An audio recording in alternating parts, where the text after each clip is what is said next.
Même si la météo était capricieuse ce week-end, on a malgré tout assisté à une page de l'histoire de la Formule 1.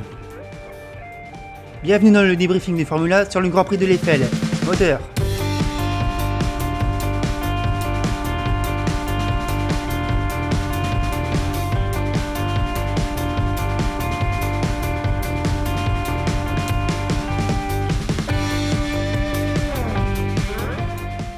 Salut tout le monde, je suis ravi de vous revoir pour parler de Formule 1 dans un week-end du Grand Prix qui s'annonce sympa et historique. D'ailleurs, à propos du Grand Prix, on part pour un nombre de courses qui s'annoncent totalement inédits, que ce soit ce week-end en Allemagne et aussi pour les prochaines courses avec le Portugal, Imola et la Turquie. C'est des circuits qu'on n'a plus visités depuis longtemps ou alors jamais. Enfin si, pour une séance d'essai privée, mais bon, on en reparlera. Et surtout, quel plaisir de retrouver également un circuit à l'ancienne avec le tracé du Nürburgring, la boucle sud du circuit de l'Eiffel qui développe un peu plus de 5 km avec des graviers, de l'herbe, du dénivelé, l'histoire également du ring, que ce soit l'actuel ou la Nordschleife. Que demander de mieux ? Que demander de mieux sur ce tracé qui a été remanié en 2002 en plus par Armand Telke avec l'ajout de la Mercedes Arena, ce qui rend le premier virage plus intéressant, certes, mais le reste, faut aimer. Heureusement, pour ce Grand Prix, ça a été. Et puis, la dernière fois que la F1 est venue au ring, enfin, le Nürburgring, mélangeons pas les mots, c'était en 2013. Et à l'époque, Vettel gagnait le Grand Prix avec Red Bull devant les deux Lotus de Raikkonen et de Grosjean. Ça nous rajeunit pas. Alors, tout le monde repart donc de zéro malgré les données et les simulateurs. Et avant d'aborder les qualifs, il faut que l'on parle quand même de ce qui s'est passé vendredi. C'est-à-dire rien. Non. Pas une voiture n'a pu rouler, que ce soit pour la F1 ou la série support. La raison, tout simplement, des conditions de météo qui étaient exécrables. Oui, c'est le mot. Une météo bien hivernale et humide, pas de vent non plus pour sécher la piste, et surtout un brouillard à couper au couteau. Enfin, vous avez déjà essayé de couper du brouillard au couteau, vous ? Bon, vu comme ça, il n'y a rien qui peut empêcher les voitures de rouler. D'ailleurs, certains ont pesté de cette situation, reprenant même des faits du passé. Mais à leur plus grand tort. Bon, si les voitures n'ont pas pu rouler, c'est pas des normes sécuritaires qui n'étaient pas du tout optimales. C'est-à-dire que l'hélicoptère médical ne pouvait tout simplement pas décoller et rejoindre l'hôpital le plus proche en moins de 20 minutes. Alors, par la route, ça serait encore plus long. En plus, on est dans le massif de l'Eiffel, c'est de la montagne. Mais bon, quand même, la FIA a travaillé sur un plan B si on devait revoir des conditions pareilles pour le reste du week-end. Bon, je vous en parle quand même. Il y avait un trajet par la route qui était prévu pour descendre au plus bas du circuit afin de finir par un transfert en hélicoptère. Mais bon, ça, vous voyez, c'est quand même quelque chose qu'il faut notifier parce que ok, on est les premiers à pester pour ne pas voir les voitures rouler. Mais franchement, vendredi, c'était pas possible. Enfin, techniquement, c'était pas possible. Si, ça répète par les voitures. Mais si les conditions météo n'étaient pas réunies comme il faut, puis la météo, c'est vraiment un troll pour la Formule 1 moderne. Ça fait quelques années maintenant que c'est un sketch.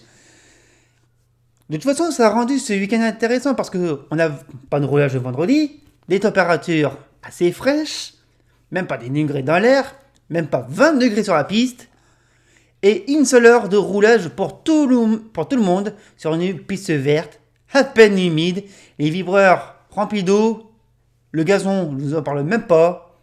En bref, c'est un petit goût d'Imola avant l'heure, qui je rappelle aura lieu officiellement que sur 2 jours. Faudrait pas qu'il pleuve. Non, franchement, faudrait pas qu'il pleuve.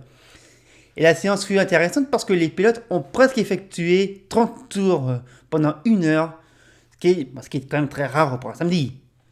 Mais bon, il n'y a pas que la météo qui nous a tenu en haleine. Il y a aussi l'absence remarquée de Lance Stroll, malade et donc non présent dans le garage. Et oui, le Canadien en train de siéger sur un trône indisponible pour le reste du week-end. Alors, son remplacement, il est prévu, il est programmé. Et c'est même un délai plus court contrairement à la situation qu'a pu connaître son équipe Racing Point à Silverstone, quand Perez fut touché par le Covid. Parce que c'est bien simple, on annonce déjà sans créer égard à un remplacement de Nico Hülkenberg dans la voiture rose. C'est vrai que l'Allemand, j'allais dire, il était présent sur le site. Pas vraiment, il était quoi il était pas loin du circuit, il était en train de prendre le café, le téléphone il sonne. Nico, ramène-toi, on a besoin de toi. Et puis, l'avantage, c'est que il était vraiment sur place. Parce que ça, on va aussi en parler. En fait, il était présent ce week-end pour le Grand Prix, car il devait être consultant pour RTL en Allemagne. Donc, on parle de lui pour remplacer Stroll, trop occupé à couler à bronze. Et même qu'on évoque aussi une possible indisponibilité de l'Allemand, c'est de dire si les résultats de son test Covid seraient positifs. Et donc l'arrivée de Stoffel Van Dorn de la Racing Point. Du calme. D'ailleurs, je vais en profiter, pardon. Non, parce que il faut dire ce qui est...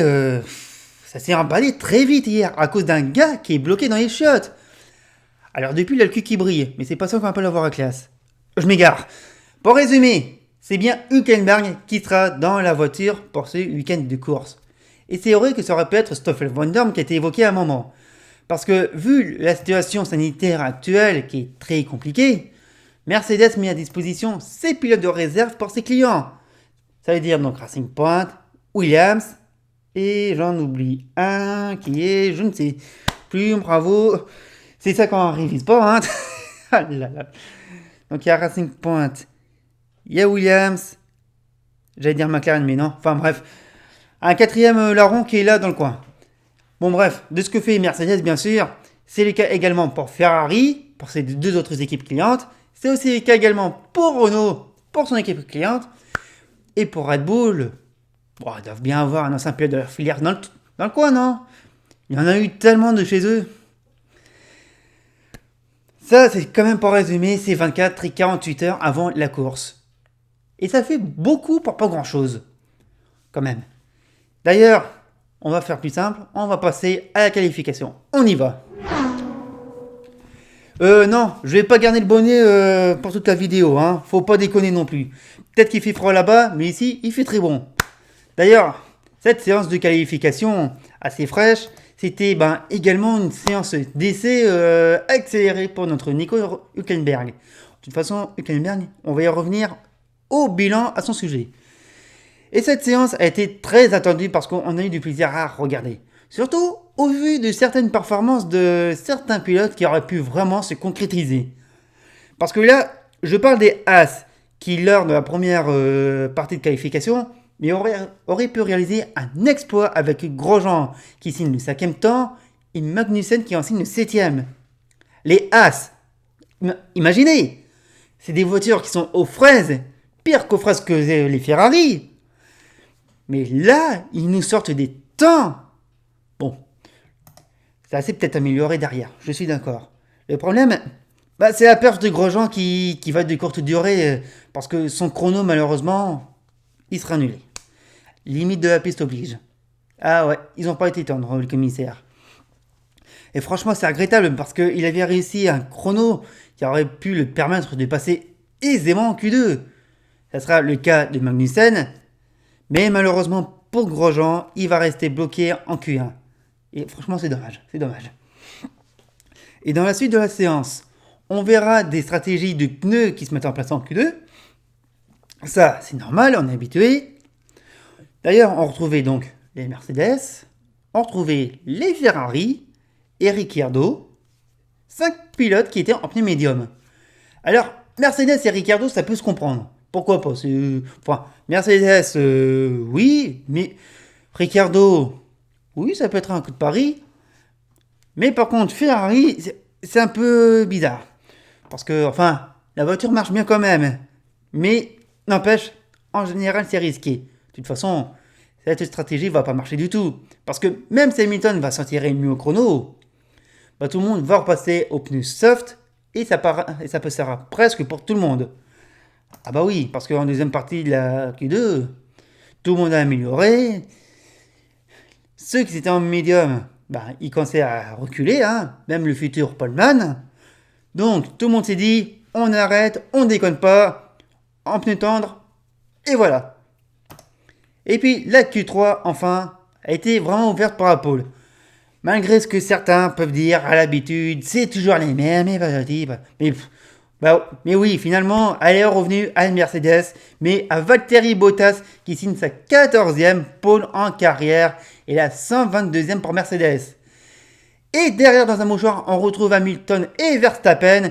Leclerc excelle en 4e devant Albon et les Renault.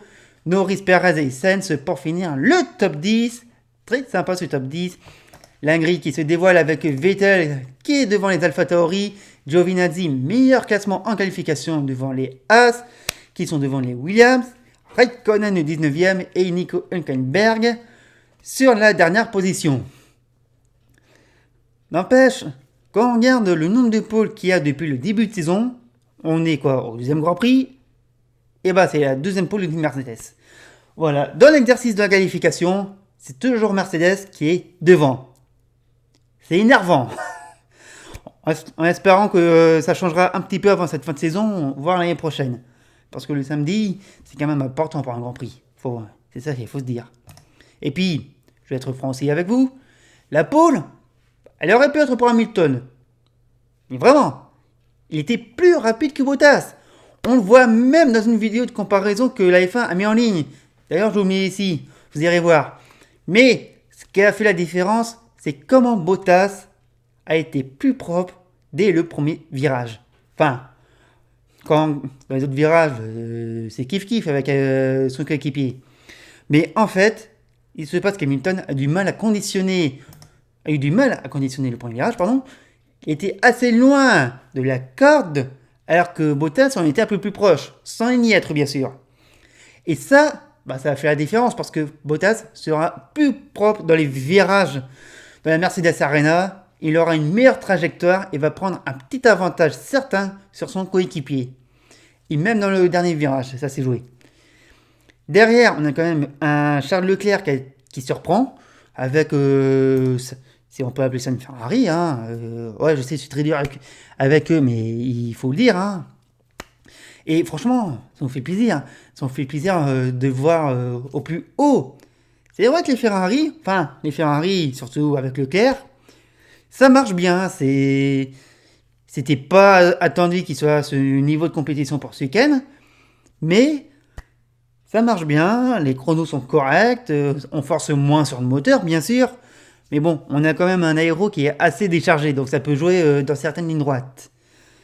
Mais n'empêche, cette 4e place sur un grille de Leclerc, ça fait du bien. Franchement, ça fait du bien pour lui, pour l'équipe et pour tout le monde.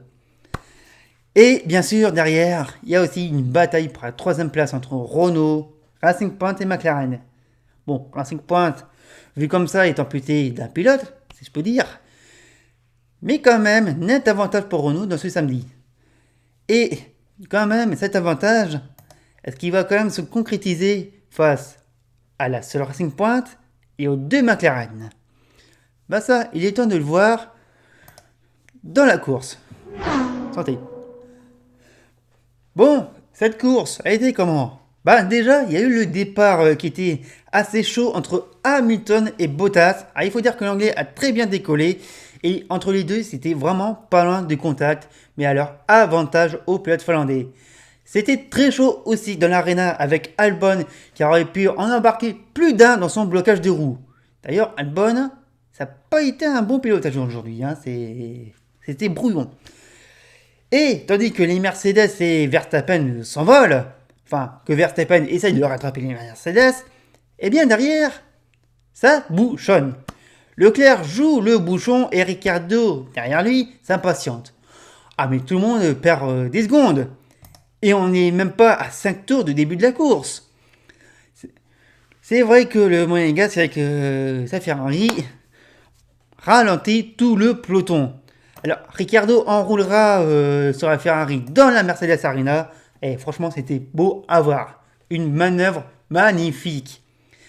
D'ailleurs, pendant la course, Magnussen et Vettel auraient pu en faire autant. Parce que même les deux se sont battus en deuxième partie de la course. Et non, mais c'était pas beau. Ça se touche, c'est forcé. Magnussen, il fait n'importe quoi. Bon, vous me direz, c'est Magnussen. Fallait s'en douter, mais dans l'ensemble, la manœuvre Ricardo Leclerc était plus belle que la manœuvre Vettel-Magnussen. Bon, Magnussen aussi. Et puis d'ailleurs, en parlant de Vettel, ça aurait pu mal finir pour lui en course. Parce qu'à un moment, il est parti à la faute. Il est parti en spin, comme on aime bien dire sur la réseau. Parce que oui, là on se dit, ça y est, il a encore fait une bêtise, qu'est-ce qui va être l'année prochaine, tout ça. En fait, la réalité, il a sauvé sa voiture. Eh ouais, en fait, s'il ne faisait pas ce sauvetage qui ressemble à une erreur, c'est bien simple. Il a reponné Giovinazzi qui était devant lui, qui a tout simplement fait un move à la zone de freinage. Alors oui, il est parti en attaquer Vettel. Mais bon, ça aurait pu mal finir. Bon, après, il va passer au stand parce que, la gomme cuite, ils étaient bien carrés, ces pneus. Il repasse au stand et il repart pour des pneus durs. Je savais que chez Ferrari, il n'y avait pas de stratégiste, mais alors à ce point-là, allez comprendre. Enfin bon. Mais bon, il va y avoir un tournant dans la course. Ça fut, je sais pas si ça se dit, ce fut le moment où Bottas va partir à la faute tout seul, comme un grand. Il va bloquer pendant un long moment sa roue avant droite et il va partir au large. Et pire, il perd la tête de la course qu'il maîtrisait au profit d'Hamilton. La raison qu'il a évoquée serait une pluie fine qui l'a surpris. Une pluie fine. Je sais que la pluie tournait autour du circuit. D'ailleurs, pendant un petit moment, on s'est dit ils vont nous ressortir les risques de pluie pendant 10 minutes. Mais l'excuse que nous a fait Bottas avec la pluie fine qui a fait louper son freinage, c'est une excuse qui est sans fondement. Ouais. Oui, ok, il bloque sa roue. Ça a été très long. T'as fait de la merde, Valtteri, voilà, on va le dire. T'as fait une connerie, voilà. T'as bloqué, t'es en tête de la course, et tu fais l'erreur fatale. Ah oui, ça a été vraiment l'erreur fatale. Bon, de toute façon, le Finlandais va abandonner après avoir connu un souci électrique. Ça fait un pilote en moins sur la piste. De toute façon, on va y revenir après de son abandon parce que derrière, il y a Russell qui va abandonner de force malheureusement après un sacré accrochage à cause de Raikkonen. Bon, heureusement, ça s'est quand même bien fini pour le pilote Williams. Mais honnêtement, on n'était pas loin d'une Maldonado à Bahreïn en 2014.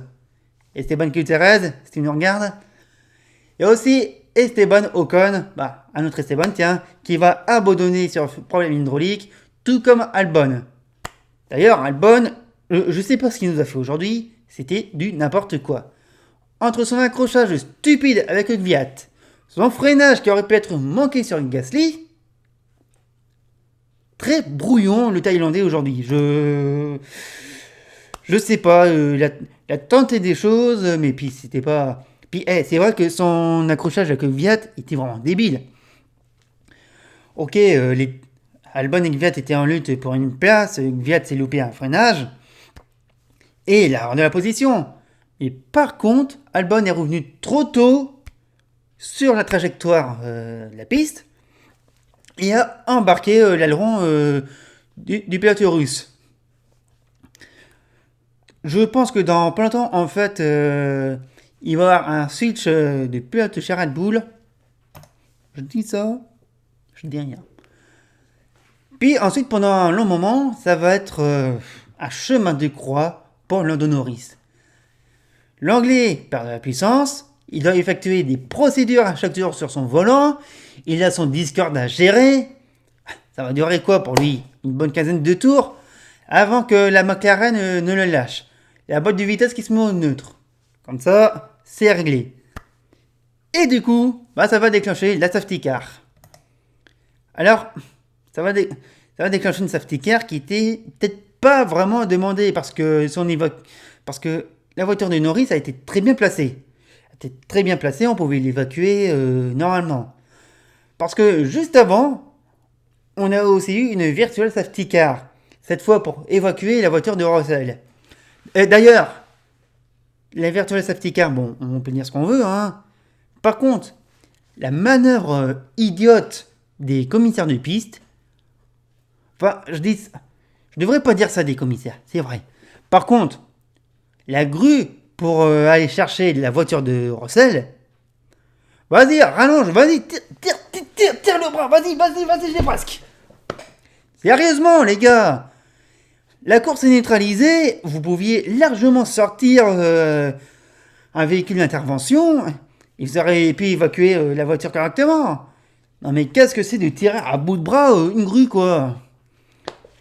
Puis même, pour l'évacuation de la voiture de Norris, il avait fait le job.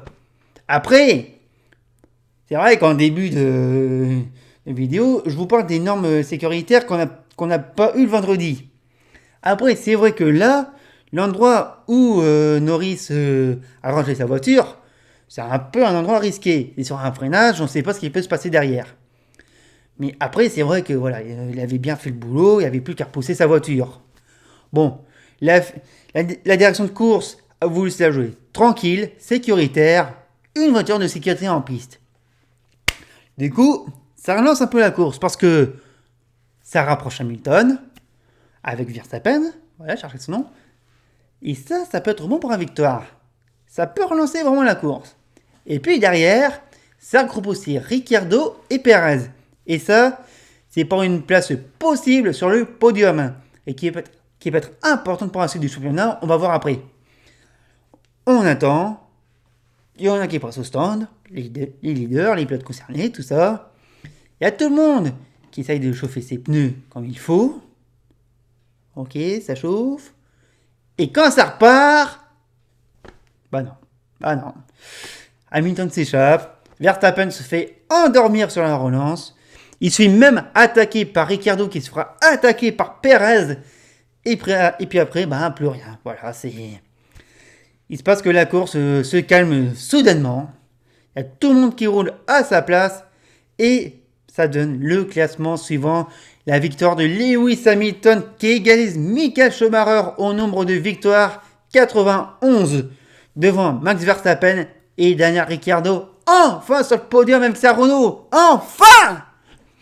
Et le classement de la course qui arrive avec Perez 4ème devant Sainz, suivi de Gasly, Leclerc, Hülkenberg remonté à la 8ème place devant Grosjean et Giovinazzi, et le meilleur tour pour Verstappen.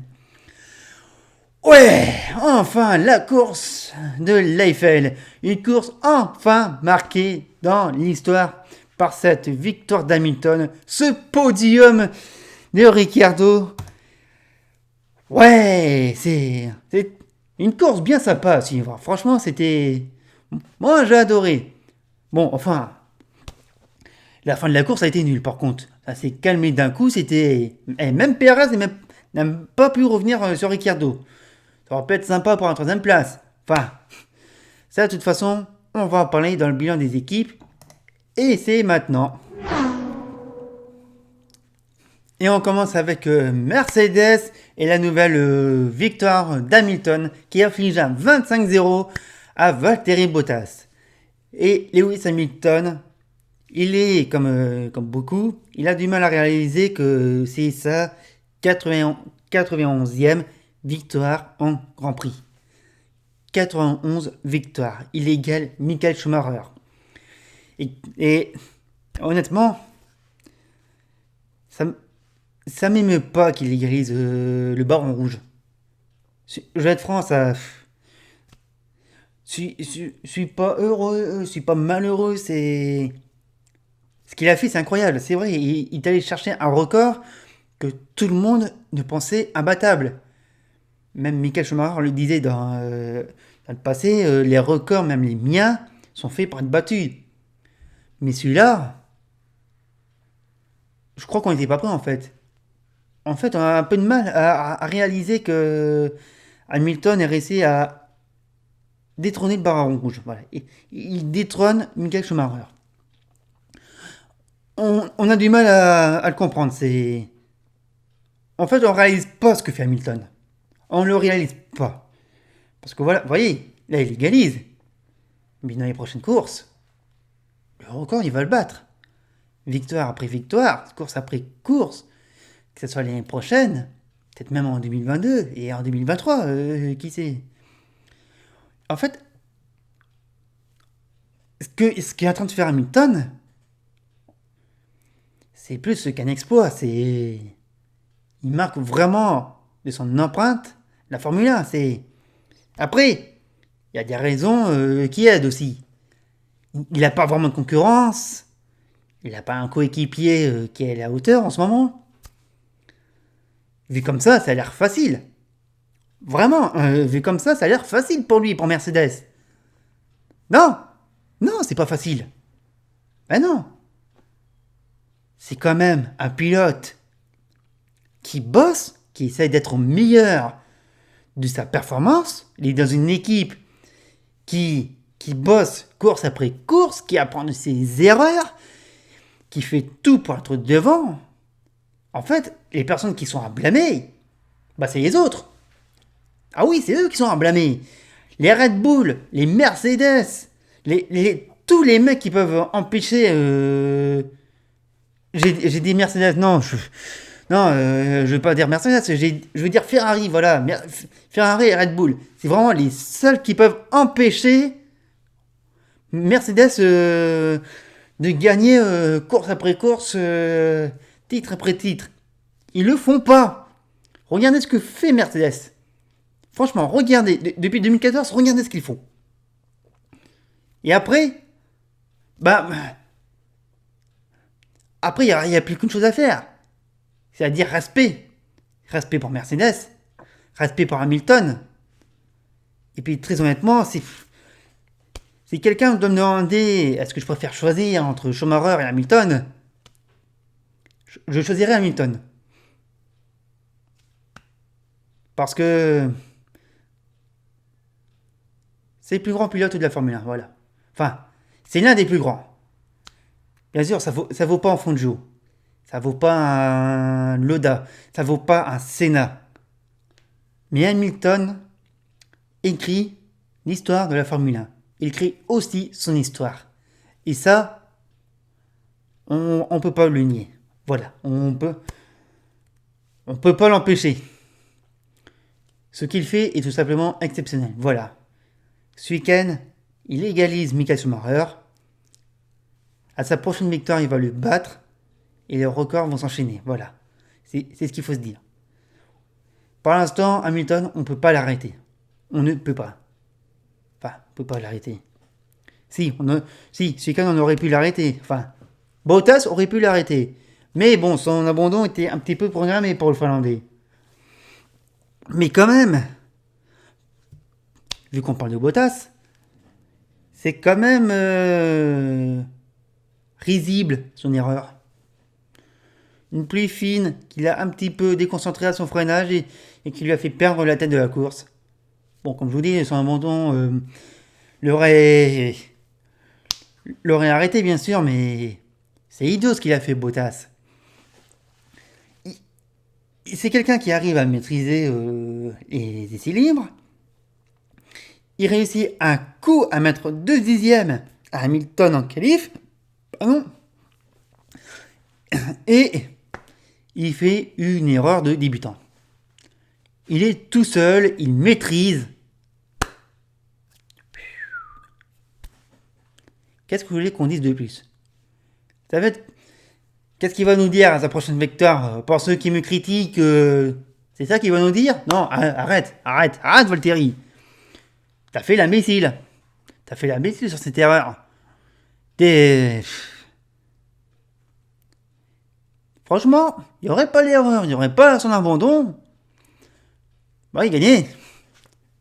C'est ce qu'il faut se dire. Et là, ça aurait été une vraie victoire pour Bottas. Parce que c'est vrai qu'en Russie, quand je l'ai dit, je lui ai repassé la victoire. Mais elle a été un petit peu aidée. Et par contre, là, ce week-end, ça aurait pu faire quelque chose. Il y a quelque chose qui aurait pu se passer. Et finalement, non. Non. Bottas, il se reprend à 25-0 face à Hamilton, et ben ça pique. Voilà, tout simplement, ça pique. Voilà, ça, c'était pour Mercedes. On passe à Red Bull qui a réussi à s'en sortir avec Verstappen. Enfin, qui a réussi à s'en sortir. Il pouvait pas rattraper les Mercedes. Voilà. Mais par contre, la relance à safety car, il s'est fait endormir. Là, franchement, Verstappen, il a loupé le coche parce que je pense qu'il aurait pu faire, il aurait pu intimider Hamilton. Mais bon, peut-être une mauvaise gestion de cette température des pneus, encore loin. C'est un peu dommage pour lui, mais il n'empêche. On va dire que Red Bull profite d'aller chercher une deuxième place comme ça, un petit peu gratuitement. Et voilà, Verstappen remplit encore le boulot, il est encore sur le podium. En fait, c'est bien simple, c'est un coup il est sur le podium, un coup il abandonne. Voilà. D'ailleurs, en parlant d'abandon, on va parler d'Albon, qui était brouillon ce week-end. Plusieurs blocages de roues, des manœuvres pas très propres. Hein. Et en plus, il était énervé quand il voyait une Alpha Tauri. Je sais pas qu'est-ce qu'il a ressenti quand il voyait ça. Il s'est dit, tiens, je montrerai à Helmut, à Christian que je suis un très bon pilote. Je vais doubler les Alpha Tauri. Ah, tu parles. T'as Gviat qui te redonne la place, mais tu l'accroches. T'as Gasly qui heureusement a vu le coup venir. Il a élargi sa trajectoire parce que sinon, c'était l'accrochage entre les deux. Albon, très brouillon ce week-end. Voilà, tout simplement. Je sais pas qu'est-ce qu'il y avait ce week-end. Le froid, peut-être. On passe à McLaren, qui est la grande perdante du week-end. Alors, je dis grande perdante parce que voilà, on a rétrogradé au classement constructeur. En fait, vous le verrez après, hein, avant le Grand Prix, c'était 3ème, là, ils sont 5ème. Et honnêtement, McLaren, il commence à marquer le pas en qualification et même en course. Et ça, très honnêtement, ça va être compliqué pour la suite de la saison parce qu'il reste quoi? Il reste 5 courses. C'est ça, 5 courses. En plus, sur des grands prix qu'on ne connaît pas, pour certains. Et ça commence à devenir compliqué pour l'équipe de Woking parce que Sainz, il commence aussi à marquer le pas. Il y a Norris qui commence à prendre vraiment le dessus, course après course. Et n'empêche, McLaren n'arrive pas à aller chercher des points. En fait, ce qui arrive en ce moment à McLaren, c'est un peu les reproches qu'on fait à Renault en début de saison. Ils ont le potentiel de la voiture, ils ont le moteur, hein, qui est un Renault en plus. Et non, ils n'en profitent pas, ils régressent. Et ça commence à devenir inquiétant pour McLaren, pour cette saison en tout cas. Et il faudra vraiment faire quelque chose, parce que Sainz, malheureusement, il réussit quand même une bonne course, hein, je ne dis pas le contraire. Puis il y a quand même Norris, qui malheureusement abandonne sur un problème mécanique. Ça commence à devenir dangereux pour McLaren. Ça va être à surveiller. Et donc du coup, ceux qui récupèrent la 4ème place, c'est Racing Point avec Perez et Hülkenberg obligés d'assurer l'intérim à la place de Stroll. Par contre, quand on voit la course, je dirais même quand on voit les courses que nous fait Perez depuis un certain temps, tu te demandes pourquoi on va le virer. Et franchement, je crois que c'est une énorme erreur de la future Aston Martin d'avoir jarté Sergio Perez pour l'année prochaine. Oui, je sais, faut garder le fils du patron, tout ça. On gardait les deux. Moi, ça me dérangeait pas. Parce que Perez, il leur fait encore une nouvelle course. Opportuniste. Il aurait pu être sur le podium en plus. Non, ça va être un vrai gâchis de voir Perez sans volant l'année prochaine. Je suis pas un grand fan du pilote, mais n'empêche, il fait des courses incroyables. Il arrive à y chercher des points, il tient un trajet au pilote en Russie. Là, il a deux doigts d'aller piquer une place sur le podium. Non, il est toujours dans les bons coups, Pérez. C'est un vrai gâchis de le virer, c'est dommage. Et puis son coéquipier d'un jour, ça a changé, Force India. Il y en a certains qui ont fait la remarque. À un moment, on avait failli voir les combinaisons noires, les voitures grises et noires débarquer. Non, mais hey, Hülkenberg qui assure encore l'intérim, cette fois à la place de Stroll, hein. N'empêche. On l'appelle à 11h du matin pour lui dire viens vite, on a besoin de toi pour la course. Il débarque à midi dans le paddock. Il a quoi 4-5 tours de découverte de la voiture du circuit 18 minutes. Il part dernier, qualifié à quoi 2 dixièmes de Raikkonen, qui est sur une voiture qui ne progresse plus. Et puis quoi, qui profite des filles de course et qui termine dans les points. Mais attendez, il nous a fait une belle course, Hülkenberg. Pourquoi certains disent qu'il est surcoté tout ça, mais non, Hülkenberg, ça a toujours été un excellent pilote. C'est vrai qu'on le charrie à chaque fois qu'il est à deux doigts d'être sur le podium, parce que c'est un pilote sans podium, Hülkenberg. C'est ça qui est incroyable. Et pourtant, il n'est pas... Il est pas à sa place en dehors du paddock. Putain, mettez Hülkenberg dans une voiture, parce que là, franchement, s'il ne vous a pas montré qu'il a fait encore une course incroyable, c'est bien simple. On le rappelle dans un Grand Prix, ce qui serait le 4e pour lui cette année. Il rentre encore dans les points. Je suis sûr qu'il passe Gviat, voire Vettel au classement. Je m'avance sur une chose qui va peut-être même pas arriver, mais quand même, Hülkenberg, c'est un excellent pilote. Il a encore fait le job ce week-end. Il part dernier, il termine 8e. Qu'est-ce que vous voulez de plus? Mettez-le dans une voiture, je sais pas moi. Non, là c'est incompréhensible. Non, encore un bon boulot de la part de Hülkenberg. Voilà, c'est tout ce que je retiens. En plus, ça a été même élu pilote du jour. Bon, après, les titres de pilote élu du jour, hein, ça ne rapporte pas grand-chose, mais bon, ça marque, quoi, ça marque. On passe ensuite à Renault qui, enfin, depuis le Grand Prix de Malaisie 2011, enfin le podium! Qu'est-ce que vous voulez que je vous dise? Mais qu'est-ce que j'ai? Je peux dire que du bien de ce qu'a fait Ricciardo aujourd'hui. Il profite d'un fait de course, je sais, mais enfin sur le podium. Depuis le temps que l'on attendait ça, depuis très longtemps. En moi, Ricciardo, il partira pas de Renault sur cette tâche accomplie. C'est pas la victoire, mais enfin si, ce podium, ça vaut une victoire, cher Renault. C'est génial. Enfin, je vais dire du bien de Renault. Enfin, ils ont fait le boulot. De toute façon, ça fait plusieurs courses qu'on voit l'équipe française en train de revenir. Peut-être que la voiture peut pas encore jouer le podium à la régulière, certes. Mais c'est le genre de course où il faut vraiment profiter de la situation. Par exemple, la Toscane au Mugello, l'Italie, la Belgique. C'est vraiment le genre d'occasion où vraiment ce qu'a fait, ce qu'aurait pu faire Renault, ça aurait été génial, quoi. Et là, enfin, ils concrétisent. Combien d'échecs ils ont eu avant d'être sur ce podium? Combien? Enfin sur ce podium. Enfin.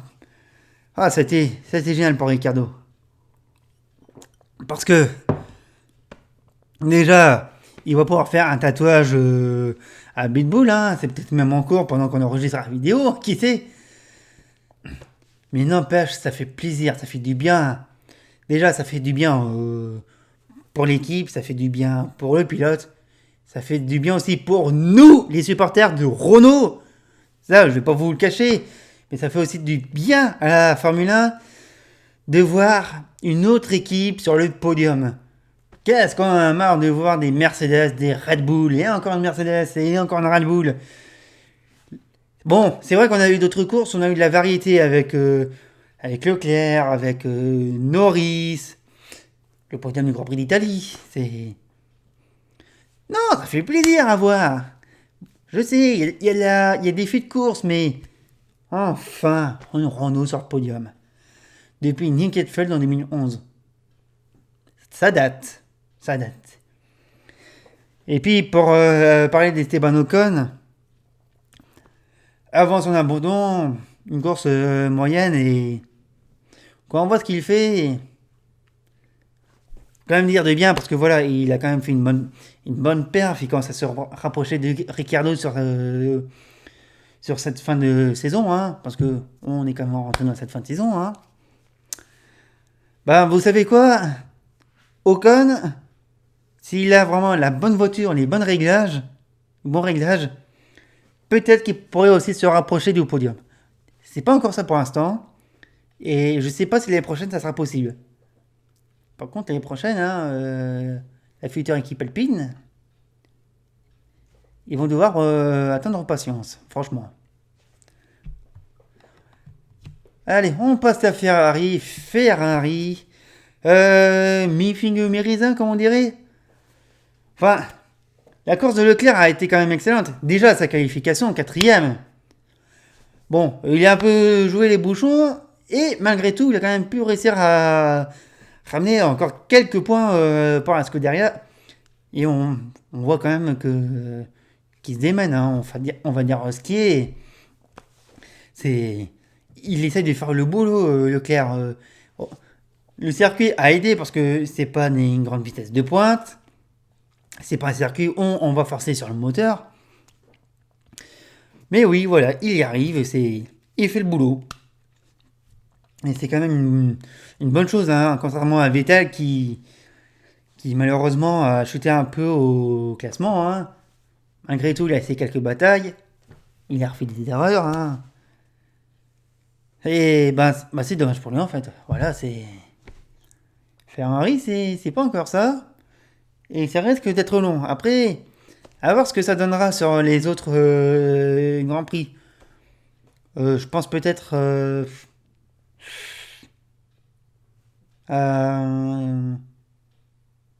Non, je pense pas que Ferrari soit aller avoir avantage sur les prochaines courses. Je pense pas parce que Portimao ça va être rapide, même si y a de la portion technique. Imola, les moteurs vont insister. La Turquie, à voir au virage 8. Hein. Les deux Bahreïn, non. Je crois que là, on va dire que Ferrari a réussi avait peut-être sa meilleure chance pour marquer des points. Bon, après, je m'avance, mais ça sera à voir par la suite. Ferrari, voilà. Ça sera tout pour eux aujourd'hui. Alpha Tauri qui... allez. On va dire que Pierre Gasly sauve l'immeuble avec sa 6ème place. Mais bon, ça a été quand même compliqué pour eux ce week-end. Hein. Deux jours du Grand Prix, comme tout le monde. Hein, mais bon, c'était un peu compliqué, un petit peu en retrait. Un peu habitué même, parce que quand on regarde, on les retrouve un peu aux mêmes positions sur un grille, aux alentours de la 2ème et la 13ème place. Et Gasly, il a quand même tenu le coup, hein, le français. Il a quand même bien bataillé face aux autres pilotes. Il ramène encore des points. Et ça, franchement, c'est une bonne chose pour lui. Bon, pour Gviat, c'est un autre pilote qui lui a ruiné sa course. Hein. Puis, j'ai rien plus sur Gviat, voilà. On passe aux autres Alpha, les Alpha Romeo. Giovinazzi qui nous réussit sa meilleure qualification. C'est bien simple, c'est la première fois qu'il passe en Q2 de toute sa carrière. 14ème sur un grille et il décroche des points. Enfin, il décroche un point inespéré. Non, il a quand même fait un bon boulot de Giovinazzi en fait. Et il est allé chercher un petit point comme ça, sans forcer. C'était. C'est tout ce que je peux dire sur lui. Hein. Et Kimi Raikkonen qui va aussi battre des records, hein, course après course. 324 départs. Voilà, Alfa Romeo, comme Raikkonen. Y a rien à dire. On passe tout de suite à As, qui aurait quand même pu faire un export en qualification. Je l'ai dit, Grosjean avait réussi un 5ème temps avant qu'il se fasse annuler. Et puis surtout, surtout enfin Grosjean. Grosjean qui décroche enfin ses premiers points de la saison. Ça fait du bien. Ça fait du bien pour lui. Au moins, il va pas finir sa saison sur un score vierge. Il est allé la chercher. Ah, il a pris un très mauvais départ, Grosjean. Il était quoi? Dernier. Il a remonté. Il a tenté la stratégie de pneus durs. Hein. Il n'était pas beaucoup d'ailleurs à la tenter. Et puis ça a tenu. Hein. Et n'empêche, avec un doigt au moins. Ça sera d'ailleurs à voir. Parce que oui, apparemment, il a dû se péter un doigt en se prenant un caillou pendant la course. D'ailleurs, ça doit faire mal à se prendre sur l'index. Ça doit piquer à cette vitesse. Parce que il y en a qui vont se dire c'est du chichi de ce qu'il dit Grosjean, tout ça. À mon avis, se prendre un caillou dans la main, même dans le doigt, aux vitesses où roulent les Formule 1, en plus, il y avait un petit peu de gravier sur la piste, donc ça peut s'expliquer aussi. N'empêche, il a bien tenu. Hein. C'est vrai qu'à un moment, on aurait bien voulu voir l'état de sa main. Mais bon, ouais. Franchement, avec la brouette qu'il a, Grosjean, décrocher 2 points, mais c'est génial.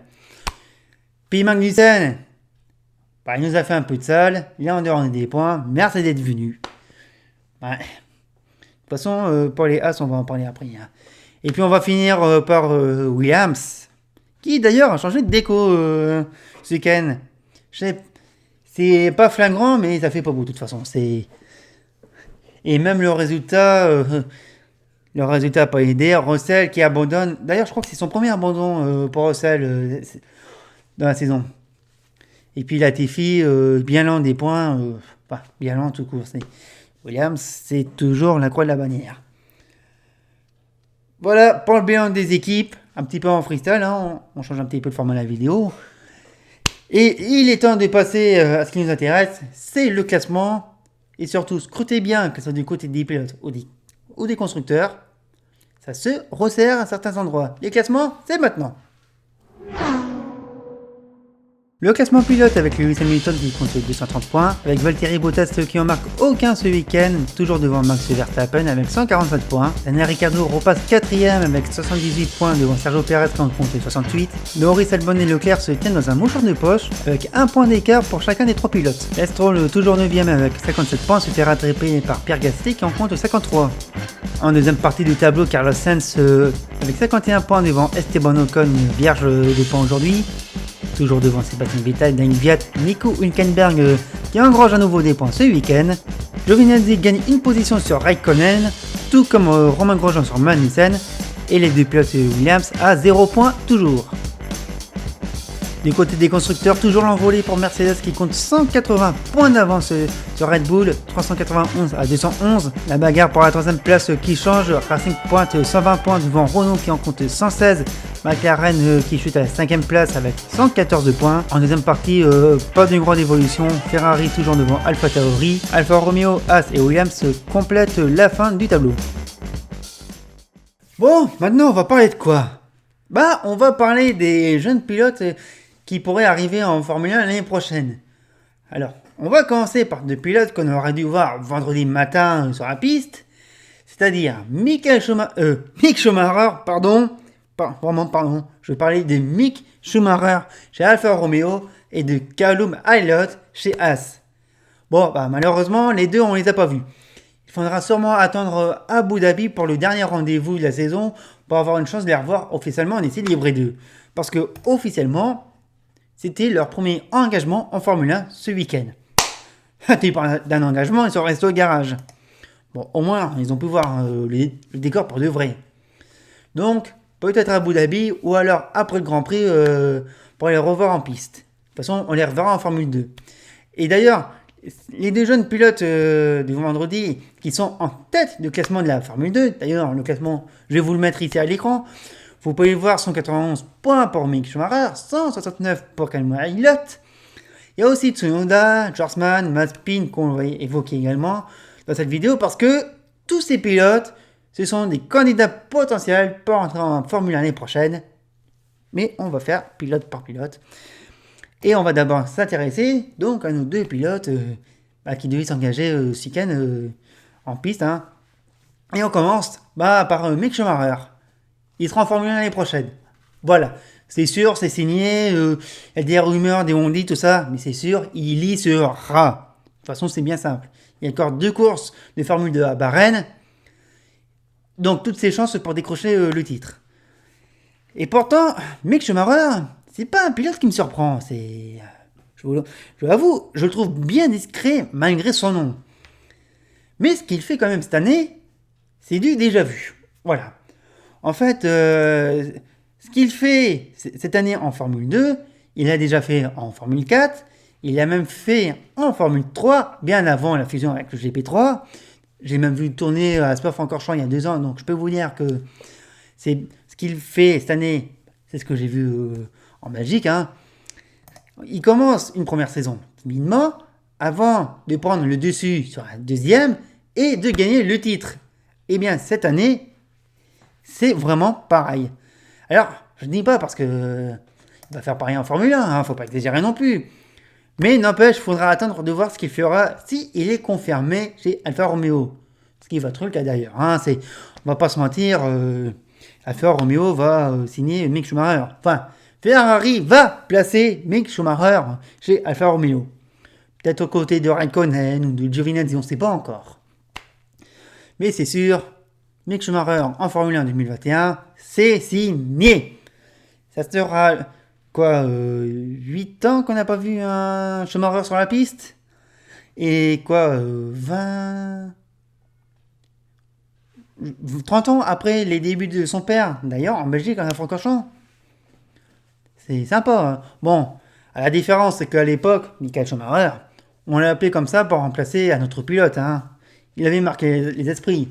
Là, Mick, il arrive officiellement. Il va faire une saison complète pour commencer. Ça va être sympa pour lui.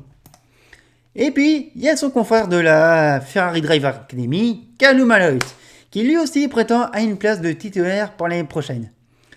Il a la victoire en Formule 2, il est régulier en résultats, il montre aussi un potentiel. Mais s'il arrive, il va devoir se contenter d'une place chez Haas si c'est possible. Parce que oui, malheureusement, c'est un peu compliqué chez Haas pour trouver des pilotes. Enfin, quand on écoute Gunther Steiner, hein, on garde notre duo actuel, mais on est ouvert à avoir d'autres pilotes dans la voiture l'année prochaine. Et puis, depuis quand vendredi, samedi, il y a Canal Plus qui arrête pas de nous rabâcher que l'on devrait voir chez Haas Nikita Mazepin. Je suis pas fan du gars. J'aime pas Mazepin, voilà. Il a pas montré quelque chose dans les formules de promotion. Il a peut-être de la victoire, mais c'est pas fan du mec. Et puis, il y a aussi quelque chose que je retiens, c'est très récent, donc j'ai pas assez de recul sur sa carrière, son caractère. Mais n'empêche, il y a un truc que je retiens, ça s'est passé cette année, le samedi à Spa-Francorchamps, encore. Voilà, il était en lutte avec Tsunoda pour la victoire. Il va couper un virage et il va pas rendre en position. Donc il se prend une pénalité. Et la pénalité, il la digère pas. Donc on a Tsunoda qui fête sa victoire et tout. Et quand Mazepin rentre dans le parc fermé pour ceux du podium, monsieur shoot littéralement dans le panneau que Tsunoda a failli se prendre en pleine tronche. Petit con. Non, puis Mazepin, il est comme son père, Dimitri Mazepin. On va en parler de lui parce que voilà, les deux, le père et le fils, ils ont le syndrome Stroll. Le fiston qui arrive en F1 et le père qui va investir, voire racheter une équipe pour que son fils y roule, c'est le syndrome Stroll. Hein. Comparé à Lawrence Stroll, hein, qui est plus sérieux dans l'affaire, hein. Du côté de Mazepin, hein, en fait, ça fait longtemps qu'on parle de Dimitri Mazepin qui veut racheter une équipe. Déjà, à l'époque, il y avait Force India, il y avait Williams, il y avait même Renault à un moment. Et là, ce serait Haas. Ça serait pas plus mal parce que Haas, hein, ils sont à l'arrêt depuis le début de la saison. Et puis, on va tourner court au débat. Mazepin ne mérite pas sa place pour le moment. Je sais que Haas est en manque d'argent et il pourrait changer ses pilotes. Mais à la limite, je préfère voir Elliott chez Haas avec Magnussen ou Perez, voire même Hülkenberg à ses côtés. Parce que, oui, on va pas se mentir, hein, Romain Grosjean, c'est sa dernière saison. Je le dis, je le répète, mais voilà, on va pas se mentir, il faut accepter que Grosjean vit ses derniers Grands Prix. Et heureusement, il regarde dans d'autres catégories. D'ailleurs, ce week-end, il disait que le projet de Peugeot en Endurance semblait intéressant. Bon, bah pourquoi pas, hein. Et puis, il y a peut-être aussi la Formule E. Après, ça sera à voir ce que pourra faire Grosjean par la suite. Je suis pas inquiet pour lui. Par contre, le ou les pilotes qui pourraient le remplacer, il y a intérêt à être méritant. Enfin bon, pour l'instant, il n'y a rien de décidé. C'est franchement limite à qui soit remplacé. Je préférerais, bah, comme je vous le dis, soit Callum Lylott, soit Sergio Perez, voire même Nico Hülkenberg.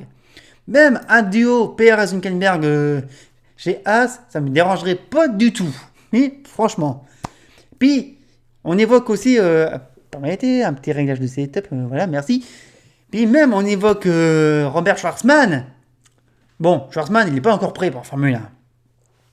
Il a à peine découvert le roulage d'une Ferrari il y a quelques jours.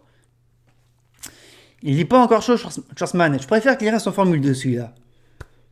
Ouais, je préfère. Et puis, il y a aussi le cas Yuki Tsunoda, dont son avenir est lié à Honda et à Red Bull. Alors, si vous n'avez pas vu la vidéo sur le retrait de Honda, déjà, c'est ici. Puis, de toute façon, je pense que Tsunoda devrait être chez Alpha Tauri en 2021. Normalement, parce que, à moins que le départ de Honda ne sauve la place de Gviat. Mais bon, ça, j'ai du mal à y croire. On aurait quand même retrouvé un Japonais dans une Formule 1 l'année prochaine. Et surtout, il n'y a pas beaucoup de pilotes de la filière Red Bull au portillon. Bon, il y a peut-être Yori Vips. Mais bon, il est encore en Formule 3. Enfin, il fait des remplacements en Formule 2, pardon. Il n'était même pas en Formule 3 cette année. Donc, ça sera à voir par la suite. Un peu champ de lumière. Pardon. Donc, voilà. Les transferts pour les jeunes pilotes l'année prochaine en Formule 1, ça sera à suivre. Et puis, cette vidéo, eh bien, elle se termine. Un grand merci à vous de l'avoir suivi. Surtout, n'hésitez pas à commenter et à partager votre avis sur la course, les classements, la victoire Hamilton, ce record qu'il a égalisé, qu'il va battre à l'avenir. Aussi, donnez votre avis sur les futurs pilotes qui pourraient arriver. La chaîne, n'oubliez pas de vous abonner, la cloche pour suivre les nouvelles actualités, le compte Twitter du debriefing également pour les actualités, les directs de la course et bien plus encore. Et puis nous, on se donne quand? Rendez-vous dans 15 jours pour le Grand Prix du Portugal pour la première fois à Portimao. Ça va être génial à suivre sur ce tracé qu'on a visité il y a très longtemps. Et c'était pour des essais privés. Ça va être très intéressant à suivre le Grand Prix du Portugal. Voilà, merci à vous d'avoir suivi la vidéo, pardon. Ouais, c'est vrai que la météo, elle nous aura bien joué des tours ce week-end. Merci à vous, bravo, et à bientôt.